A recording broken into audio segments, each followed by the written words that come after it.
6 people are killed by a United States missile strike on a Syrian airbase Friday. Syria's army says the strike caused significant damage in Shayrat airfield. It didn't say whether the casualties were civilian or military and gave no other details to the damage caused by the missile strike. The strike was the first direct U.S. military action against President Bashar al-Assad since the start of Syria's war in March 2011. The attack was hailed by the Syrian opposition and supported by U.S. allies Britain, France, Israel, Saudi Arabia, and Turkey. It was denounced by Assad allies Iran and Russia. The Syrian government allegedly launched a chemical attack against a rebel-held town that killed at least 86 people and left dozens more suffering convulsions, vomiting, and foaming at the mouth. Syria's government and army deny any use of chemical weapons or involvement in the incident.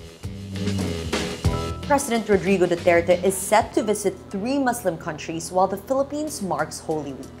The Department of Foreign Affairs on Friday says Duterte will seek to inspire Filipinos working in the region.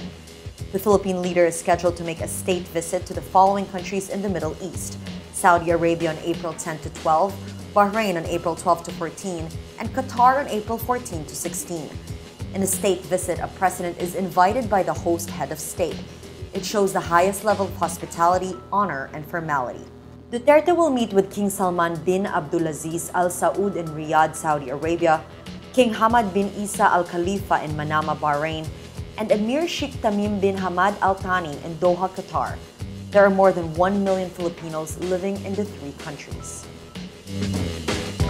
The Philippine Coast Guard joins the Navy in conducting maritime patrols in Benham Rise.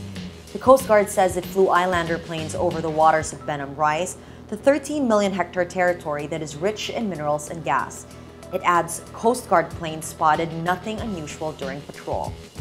The Navy started patrolling Benham Rise in March after Defense Secretary Delfin Lorenzana raised concerns about the presence of a Chinese survey ship in Benham Rise last year.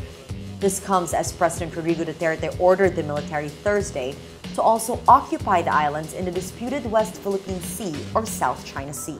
Armed Forces Chief Eduardo Año says he will reinforce troops stationed at the West Philippine Sea to implement the latest orders of President Rodrigo Duterte. Año says the military may also occupy submerged rocks inside the country's exclusive economic zone, or EEZ. The Marines have long been occupying 8 islands, including Pag-asa Island, which are under Philippine control. They've also turned into a naval outpost the World War II warship BRP Sierra Madre that was grounded on Ayungin Shoal. United States President Donald Trump predicts a very great relationship with China's Xi Jinping as the pair meets for the first time at his Florida Mar-a-Lago resort Thursday. Inside the luxurious resort, Trump says it was a great honor to host the Chinese leader, breaking the ice with a joke about his own deal-making prowess. Trump joked, quote, "We had a long discussion already. So far, I have gotten nothing. Absolutely nothing." He adds that he will have a very, very great relationship with Xi and China in the long term. This is the first time the 2 leaders meet after a U.S. election that featured frequent barbs at China's rape of the U.S. economy.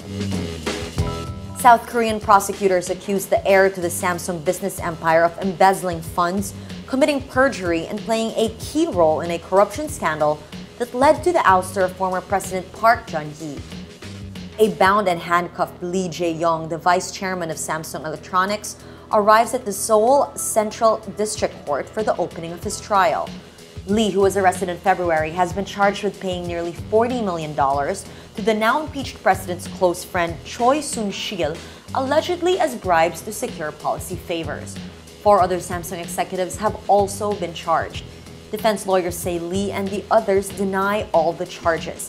Samsung insists the payments to Choi were charitable contributions it was obliged to make under pressure from officials and not bribes.